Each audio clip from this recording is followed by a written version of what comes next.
Тапшыруны кайгылы хәбәрдән башлыйбыз. Татар халкы зур югалту кичерә. Бүген 84-нче яшендә озакка сузылган авырудан соң милләтебезнең мәшһүр җырчысы Илһам Шакиров вафат. Сәнгатебездә иң күренекле, үз юлы булган атаклы җырчы, татарның сандугачы диләр аның хакында.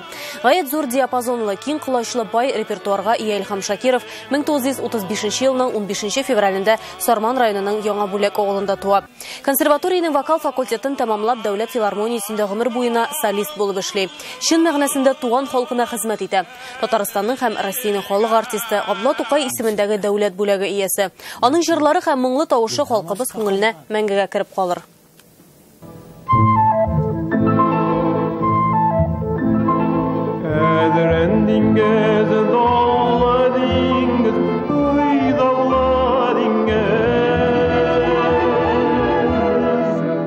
Әгәр дә кеше берәй җырлаганнан соң инде көйләгәннән соң җылап та җибәрә алса, димәк ул инде чын кеше, ул чын кеше дип әйтәм инде шуңа. Илһам Шакировны җирләү мәсьәләләрен оештыру өчен республикада хөкүмәт комиссиясе оешты, аны Васил Шайхразиев җитәкли.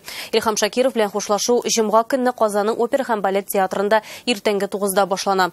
Рәсми матәм чарасы көндезге 11-дә. Мәрҗани мәчетендә җиназа намазы көндезге 1 туларга 10 минутта укылачак. Илһам Шакировны башкаланың иске татар зиратында җирләячәкләр.